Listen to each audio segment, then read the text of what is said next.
derajat dan mengecek suhu. Silakan.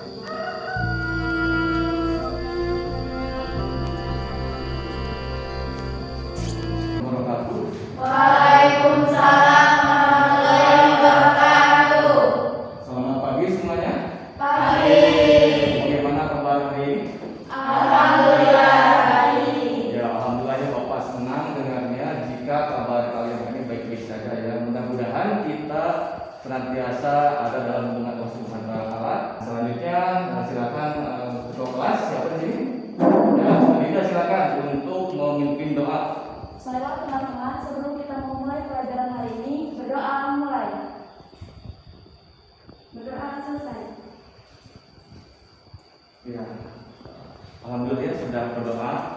Mudah-mudahan setelah kita berdoa itu mendapatkan keberkahan ya dari Allah Subhanahu wa taala. Nah, selanjutnya kita untuk meningkatkan rasa cinta tanah air dan juga meningkatkan rasa nasionalisme kita terhadap bangsa Indonesia, kita wajib menyanyikan salah satu lagu nasional ya. Siapa? Ayo maju, maju, tiga. Pancasila, akulah pendukungmu. Hadiah proklamasi, sedia membantumu. Pancasila dasar negara, rakyat adil makmur sepersa, dibagi bangsaku. Ayo maju, maju, ayo maju, maju, ayo maju, Nah, selanjutnya Bapak akan mengecek kehadiran dulu ya. Siapa tahu di antara kalian itu ada yang tidak hadir. Dan jika ada yang tidak hadir karena izin, mudah-mudahan diselamatkan dalam perizinannya. Dan jika ada yang sakit, mudah-mudahan segera disehatkan dari penyakitnya. Dan jika ada yang apa, mudah-mudahan segera disadarkan ya. Bisa mulai? Ada Badar? Ada? Ya hadir. Adinda? Hadir, bagus ya Adin. Belum pernah bolos ya Adinda. Fitriani? hadir. Masih ingat nggak materi pertemuan kemarin? Masih ingat nggak tentang apa? Iya, Adinda tentang apa? Menganalisis struktur dan kaidah kebahasaan teks eksplanasi. Betul? Betul ya, tentang menganalisis struktur dan kaidah kebahasaan teks eksplanasi. Berarti pertemuan kemarin kalian sudah belajar tentang struktur dan kaidah kebahasaan. Nah, kita lanjutkan materi sekarang ya, yaitu tentang memproduksi teks eksplanasi baik tulisan maupun tulis, yaitu dengan memperhatikan struktur dan kaidah kebahasaan. Nah, maka itu kalian itu setelah pembelajaran diharapkan apa? Harus mampu pertama menentukan pola pengembangan penulisan teks eksplanasi. Yang kedua, kalian harus mampu menulis teks eksplanasi sesuai dengan pola pengembangan dengan memperhatikan struktur dan kaidah kebahasaan. Nah, seperti itu ya. Ada kaitan nggak materi kemarin dengan sekarang? Ada, ya, ada. Iya, ada. Ada Apa ada kaitannya, Dek? materi sekarang yaitu lanjutan dari materi sebelumnya. Betul ya. Bapak akan menayangkan video teks, video eksplanasi. Silakan disimak karena nanti Sekarang kita Bapak akan bertanya ya. Tahap pertama, bulan masuk ke bulan atau V1. Bapak akan bertanya tentang peristiwa apa yang dibahas dalam teks video tersebut. Tentang peristiwa terjadinya gerhana bulan. Ya, bulan. Apa yang dapat Wulan lakukan jika ingin menceritakan suatu fenomena melalui tulisan? Tadi kan video, sekarang tulisan. Kira-kira bagaimana Wulan? Bisa mencari fakta yang akurat terlebih dahulu. Bapak di sini akan menayangkan tentang pola pengembangan dan langkah-langkah pengembangan teks ekspansi itu ada berapa? Ada 5. Yang pertama, pola pengembangan kausalitas. Kemudian yang kedua ada proses pengembangan proses. Berarti ini berisi tentang urutan-urutan ya. Kemudian yang ketiga, pola pengembangan contoh. Tadi betul disebut Indonesia juga contoh. Kemudian ada induktif dan deduktif. Contohnya, contoh pola pengembangan kausalitas. Contohnya adalah gempa bumi. Ini sudah jelas ya. Di sini ada gempa bumi. Kemudian akibatnya apa? Yaitu akibatnya orang meninggal, beberapa orang luka-luka, sejumlah bangunan roboh dan mengalami kerusakan. Bahkan selain itu juga katanya terjadi longsoran dan kerusakan berat pada permukiman dan bangunan lainnya. Pola pengembangan proses. Nah, ini pola pengembangan proses. Sesuai istilah yang digunakan pada pola pengembangan proses adalah pola dalam teks eksplanasi yang menjelaskan suatu proses terjadinya sesuatu ataupun peristiwa. Oleh sebab itu, teks ini tersusun dari beberapa kalimat yang sifatnya runtut. Nah, dari sini pun sudah terlihat ya prosesnya. Ada keempat, ada kelima, ada keenam, 7. Nah, pola pengembangan contoh. Nah, ini teks eksplanasi yang menggunakan pola ini tergolong lebih mudah katanya ya, karena di sana itu menjelaskan contoh-contoh atau ilustrasi. Nah, seperti ini contohnya. Ternyata ada yang lebih berbahaya daripada virus corona. Itu apa? Yaitu seseorang yang kehilangan pekerjaan. Yang keempat, pola pengembangan induktif. Dari kata induktif pun sudah terlihat ya. Induktif itu berarti khusus dulu kan, menjelaskan sesuatu yang khusus kemudian diikuti dengan yang umum. Mana yang khususnya?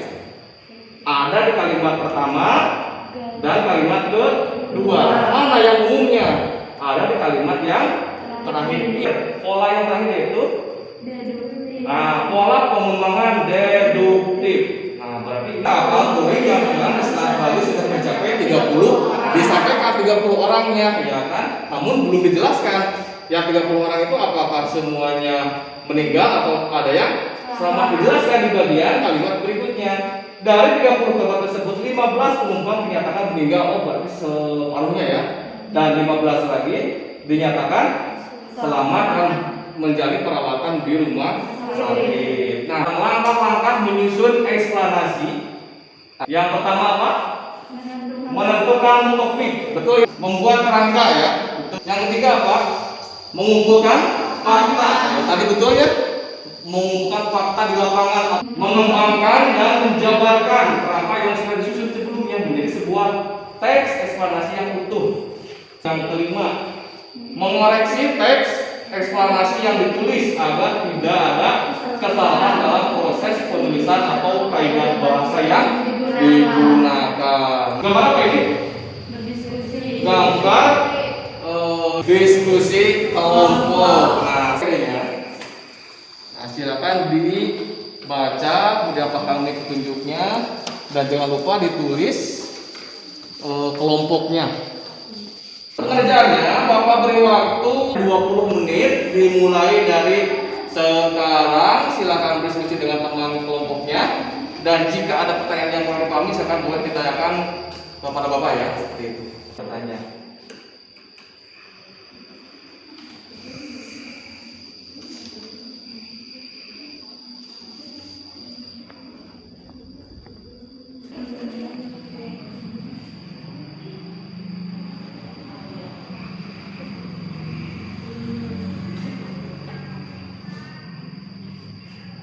Presentasi hasil diskusi dari setiap kelompok ya. Kelompok siapa dulu?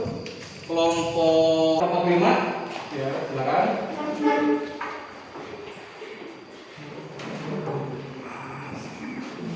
Tinggal kelompok lagi ya, kelompok 5.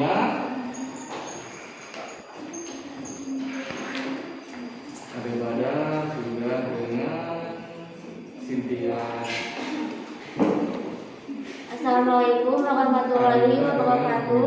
Waalaikumsalam warahmatullahi wabarakatuh. Sebelumnya, perkenalkan nama saya Sarana Hemisina. Dan saya Natasha Aprilyavani. Kami dari kelompok 5 akan mempresentasikan hasil diskusi kami, yaitu tentang memproduksi teks eksplanasi. Pola pengembangan yang kami gunakan yaitu berdasarkan pola pengembangan proses. Terjadinya hujan. Hujan merupakan salah satu fenomena alam yang cukup sering kita temui dalam kehidupan sehari-hari. Bahkan bisa dibilang, hujan adalah salah satu fenomena alam yang cukup kita nantikan. Setidaknya ada dua alasan yang mendukung hal ini. Pertama, hujan akan membawa air ke permukaan bumi. Kedua, hujan mampu menurunkan suhu di permukaan. Pada dasarnya, hujan terjadi karena awan di udara tidak mampu lagi menampung uap air yang berada di dalamnya. Adapun proses terjadinya hujan dimulai dengan penguapan yang terjadi di tempat perkumpulan air. Air yang menguap menjadi uap air akan naik ke udara dan membentuk atau bergabung dengan awan lainnya. Ketika awan sudah tidak mampu menampung uap air di dalamnya, maka terjadilah hujan. Jadi, kesimpulannya, proses terjadinya hujan dimulai dari air laut, air sungai, dan danau menguap ke udara. Uapan air itu lama-kelamaan berkumpul dan menjadi awan. Lalu awan akan berkumpul dan uap air yang terkandung dalam awan itu makin banyak dan berat sehingga turunlah hujan ke bumi. Kelompok 1 Adina. Kan tadi ada proses penguapan. Kan prosesnya itu mengubah air yang berwujud cair menjadi air dalam wujud gas atau penguapan. Nama lainnya itu apa? Proses apa? Kan jadi penguapan itu disebut evaporasi. Saat itu terjadi karena panas matahari yang terlalu panas dan menyebabkan air di laut akan menguap ke udara. Ya, silakan jadi. Sekian yang dapat kami sampaikan. Mohon maaf bila ada kesalahan. Wassalamualaikum warahmatullahi wabarakatuh. Waalaikumsalam warahmatullahi wabarakatuh. Ya, tepuk tangan buat kelompok. Baik ya, secara keseluruhan dari presentasi kelompok 1, 2, 3, 4, 5 semuanya sudah luar biasa ya, ada peningkatan dari diskusi sebelumnya ya. Kemudian ada nggak manfaatnya dari pembelajaran kita hari ini? Manfaat yang kita ambil ada nggak? Manfaatnya dari pembelajaran kita hari ini, kita setelah belajar teks eksplanasi kita dapat mengetahui tentang proses terjadinya sesuatu seperti yang sudah tadi dipaparkan oleh kelompok 1, 2, 3, 4, dan 5. Berbagai fenomena kan, ada yang alam, sosial, budaya, ya semuanya bervariatif. Nah, dari situ pun kita bisa mengetahui ternyata seperti itu ya. Apa simpulan pembelajaran hari ini? Memproduksi teks eksplanasi merupakan keterampilan berbahasa tertinggi, yaitu menulis. Dalam memproduksi teks eksplanasi harus memperhatikan pola pengembangan penulisan dan memerhatikan langkah-langkah menulis teks eksplanasi agar hasil menulis teks tersebut menjadi efektif dan mudah dipahami oleh pembaca dengan tetap memperhatikan struktur dan kaidah kebahasaan teks. Iya, seperti itu. Yang telah menyampaikan simpulan pembelajaran hari ini. Nah, Bapak juga akan menyampaikan untuk pembelajaran yang akan datang, yaitu tentang materi teks ceramah ya. Nah, silakan yang belajar di rumah tentang materi ceramah, kita akan memberikan pesan ya. Pesannya apa? Atau motivasi? Jangan pernah berhenti belajar, karena orang yang berhenti belajar itu adalah pemilik masa lalu. Yang kedua, jangan pernah berhenti belajar, karena kehidupan tak pernah berhenti mengajarkan. Dan yang paling penting satu ini, gantungkanlah cita-cita kalian setinggi langit, gapailah mimpi setinggi-tingginya, dan jika pun kalian terjatuh, nanti akan terjatuh di antara bintang-bintang. Nanti akan KM untuk menutup pembelajaran.